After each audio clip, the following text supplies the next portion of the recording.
Hello YouTubers, Roy Marko with Marko Custom Models. Wanted to do an update on my 1970 Ford F-150 kit. Just wanted to show you what I did with the interior and also with the box side and frame, a couple little things. The interior, get right to it. The dashboard is just the dashboard that comes in the kit. I don't need to change it for any reason, so that'll just be painted and then installed. The door panels, as you can see, I lengthened them. I used 2 sets of door panels to do this. Since I used both cabs, I had both sets of door panels, and using the same truck kit gave me the same door panels. The 1971 has a different door panel and seat in it, but I just got from the 71, I just got the box and the rear section of frame because I decided when I got into it I wanted to make it a long box too. If I'm going to go big, just make it a full truck. So anyway, as you can see, I got the seam line here where I shortened the rear panel. And on the other panel, I can show you in comparison. This is the driver's side. This is the sections that came out of it. So this was out of the rear, and that's off the front of the one door panel, and then that's how I ended up with this. So I cut the back section off because this is how it looks here. I cut it straight off of here. Then I glued on the front section and then cut this section out of the rear, and that gave me the door panel length that I wanted. The seats, they're just the 2 front seats. The front seat is the same, other than I modified it so it sits forward just a little more, so it looks like it has a little more leg room. I still have to build a back panel for this, which on the pictures I've seen looks kind of just like a heavy vinyl with buttons that buttons onto the front seat as if it was just the 2-door. And then the rear seat is another front seat as well. The difference is on the bottom edge, I just changed the way it follows the floor compared to the front seat. I can show you that. So it just fits in there. Just gives this sort of like an even gap across. Just an even gap across the floor here. You can see in the video. The floor, I filled in the square hole that was left from last time. This piece of styrene here I had to add. If you can look from the side here, you'll see that this piece kind of kicks up at the back here. And when I cut the floor, there was nothing to actually glue to. You couldn't put the 2 pieces together.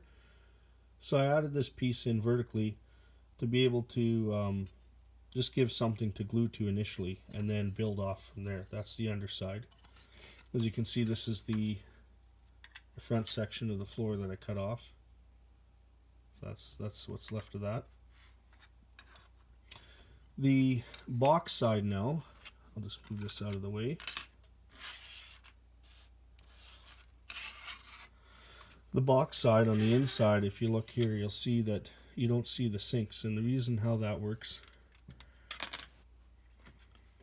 is on the back side of the box, on the inside, you'll see the sinks. These are the injection pins that push out the mold, and these top ones here, when you install the sides, you see them, and they really stick out. So what I've done here is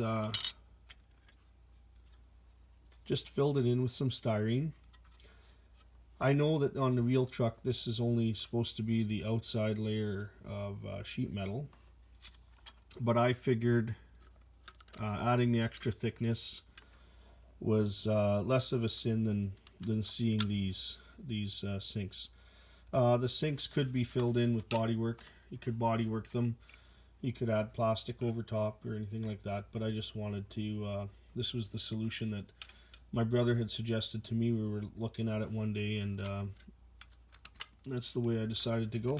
I think it turned out really good, and when I get paint on that, I think it'll look really good. That's the box. The tailgate, I'm using the tailgate from the 71 and 69 kit. The 70 and 69 kit. The 71 comes with a different tailgate again. It's a little higher end model to go with the XLT package. The cab, I haven't done anything else to it since the last video, but that'll be kind of the next thing that I go with now. I put the 390 together, just getting it test fit in here. So it's just the basic, the block, the heads, intake, oil pan, transmission. The one thing I'll show you on the bottom of this frame here is the two cross members. I used both of them, and they coincide with these body mounts here, and so that would end up fitting like that. So that's how the bottom of the floor will look when it's all together. Thought that kind of worked out. I still have front suspension detail, like the steering links, the sway bar, and shocks and springs to install. I'm gonna finish that. So yeah, that's the frame. I've had a question where how many kits did it take me to do this, and how much would it have cost?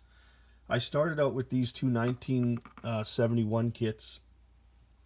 What ended up happening was my friend has a hobby shop in his basement, and he brought in a whole pile of them.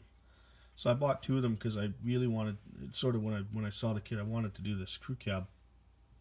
And then I ended up buying the 71 later just for the long box and the V8. But then all the parts that were left over were able to go into one of my 70 kits. So I have a complete kit inside the box. Just has a 71 grill. Plus I have another 70 grill. I have another tailgate. I have all the stuff from the 71. So I just, when I build that kit into something, I'll just have a lot of extra parts to play with, and I can make it a 70 or 71. And other than the door panels and the seats are gone. So yeah, that's it. If you have any comments or questions, please leave them, and I'll do my best to answer them. And if you like it, please subscribe, and have a great day.